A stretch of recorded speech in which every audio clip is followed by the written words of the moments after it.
और इस हफ्ते ये देश है हमारा में बात होगी 2024 के चुनाव की। मुझे याद आता है, एक होता है पैर पर कुल्हाड़ी लगना और एक होता है पैर कुल्हाड़ी पर दे मारना। मोदी को हराने की हुंकार भरने वाले विपक्ष की हालत चुनाव पास आते आते अक्सर ऐसी ही हो जाती है। दरअसल लालू प्रसाद यादव ने एक रैली में प्रधानमंत्री के परिवार पर सवाल उठाए थे और पूछा था कि ये नरेंद्र मोदी का परिवार है कहां। और अब बीजेपी ने इस मुद्दे को दोनों हाथों से उठा लिया है। बीजेपी ने बकायदा एक पूरी कैंपेन चला दी है जिसके तहत पार्टी के सभी नेता कार्यकर्ता यानी आम जनमानुस, आप भी खुद को मोदी का परिवार कहना उन्होंने शुरू कर दिया है। खुद प्रधानमंत्री मोदी भी कश्मीर से लेकर तमिलनाडु तक और बंगाल से लेकर बिहार तक खुद पर हुए इस हमले के बारे में जोर शोर से बात कर रहे हैं। प्रधानमंत्री कह रहे हैं कि उन्होंने घर मौज मस्ती के लिए नहीं बल्कि देश की सेवा के लिए छोड़ा था। यानी मोदी पर हुए डायरेक्ट अटैक से मजबूत पब्लिक कनेक्ट बनाने की भरपूर कोशिश हो रही है। दूसरी ओर राहुल गांधी जी हैं और उनके समेत पूरा विपक्ष है जो राम और सनातन पर बदजुबानी के लिए रुक नहीं रहा है, जो कि बीजेपी के लिए एक बोनस पॉलिटिकल अपॉर्चुनिटी साबित हो रही है। इतना ही नहीं, देश के गृह मंत्री अमित शाह ने एक बार फिर डंके की चोट पे कह दिया है कि मोदी सरकार के इसी कार्यकाल में सीएए देश में लागू होने जा रहा है। यानी आने वाले दिनों में अब फुल पॉलिटिकल एक्शन देखने को मिलेगा। सवाल है, क्या नरेंद्र मोदी के परिवार पर हमले का नतीजा 2019 के चौकीदार चोर जैसा होगा, जैसा साबित होगा? और बड़ा प्रश्न यह भी है कि राम के नाम पर हिंदुओं की भावनाओं के साथ खिलवाड़ क्या वोट का जुगाड़ कर पाएगा? आज इन्हीं तमाम मुद्दों पर होगी यह देश है हमारा में देश की सबसे प्रतिष्ठित चर्चा। 2024 का वार राम से लेकर परिवार। अभिनंदन है आपका आज के इस कार्यक्रम में।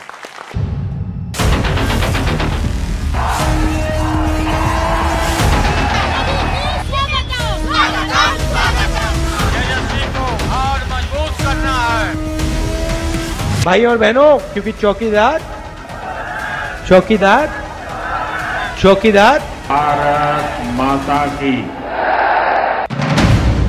वो साल 2019 था जब राहुल गांधी ने इस नारे से बीजेपी और खासतौर पर प्रधानमंत्री मोदी को घेरने की कोशिश की, लेकिन बदले में देश की जनता ने पूरे विपक्ष को तहस नहस कर दिया। अब एक बार फिर लोकसभा चुनाव सिर पर हैं और एक बार फिर प्रधानमंत्री मोदी पर डायरेक्ट अटैक हुआ है। आजकल परिवारवाद पर हमला कर रहा है। अरे भाई, तुम बताओ ना कि तुमको क्यों परिवार में कोई संतान नहीं हो, तुमको हुआ बताओ।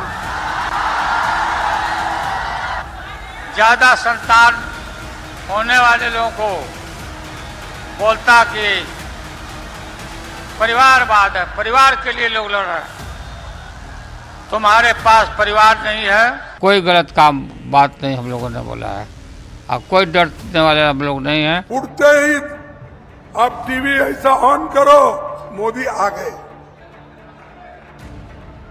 मोदी की फोटो आ गई तो उस घर को दरिद्री लग गई।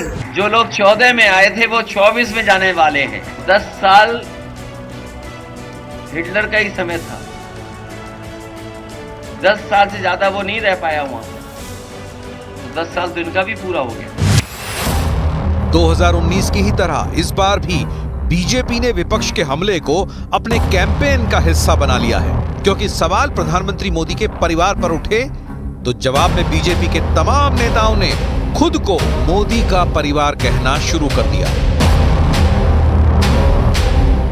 देश के विकास से परेशान होकर परिवारवादी लोग मुझ पर व्यक्तिगत हमले कर रहे हैं।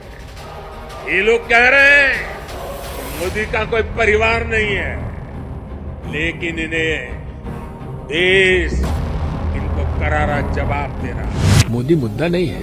एक भारतीय जनता पार्टी का परिवारवाद उनको नहीं दिखता था।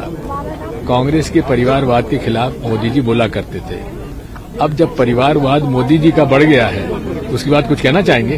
या तो हम सेल्फ गोल करते हैं या गोल के आगे से हम गोलकीपर को हटा के मोदी साहब से कहते हैं ना, लाओ कर लो स्कोर। अब परिवार पे हमने खुल्लम खुल्ला उनको गोल दे दिया। और उन्होंने मौके का इस्तेमाल किया और बड़े तरीके से किया। कहा कि मोदी उनका है जिनका कोई नहीं, और हमारे पास इसका जवाब ही नहीं है। हमें इस तरह की सियासत जो है वो छोड़ के हमें लोगों के मुद्दों की सियासत करनी चाहिए। ये चौकीदार, ये राफेल, ये परिवार, ये चलता नहीं। दूसरी ओर राम विरोधी बयानों की वजह से भी इंडी गठबंधन बीजेपी के निशाने पर है। ममता बनर्जी की पार्टी के विधायक रामेंदु सिन्हा ने राम मंदिर को अपवित्र कहा तो वहां जोरदार सियासत शुरू हो गई। जवाब में बीजेपी नेता शुभेंदु अधिकारी ने राम मंदिर की प्रतिमा को सिर पर रखकर रामेंदु सिन्हा के इलाके में शोभा यात्रा निकाली।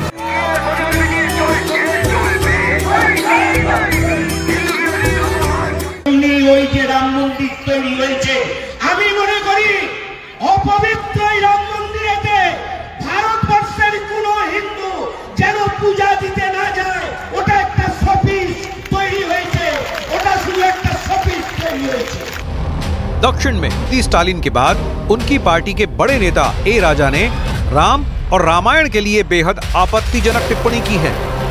ஆனால் நீ சொல்லுகிற கடவுள் இந்த கடவுள் என்றால் இதுதான் ஜெய் ஸ்ரீராம் என்றால் இதுதான் பாரத மாதாக்கு ஜி என்றால் அந்த ஜெய் ஸ்ரீராமனையும் பாரத மாதாவையும் ஒருபோதும் நாங்கள் ஏற்றுக்கொள்ள மாட்டோம், தமிழ்நாடு ஏற்றுக்கொள்ளாது। நீ வேணா சொல்லி பார், रामனுக்கு எதிரி, भारत विरोधी, राम विरोधी, सनातन विरोधी सब तरह के बयान चल रहे हैं, देश को बांटने के, उत्तर और दक्षिण को बांटने के। मेरा सवाल कांग्रेस से ये है, आखिर ये शह किसकी मिल रही है?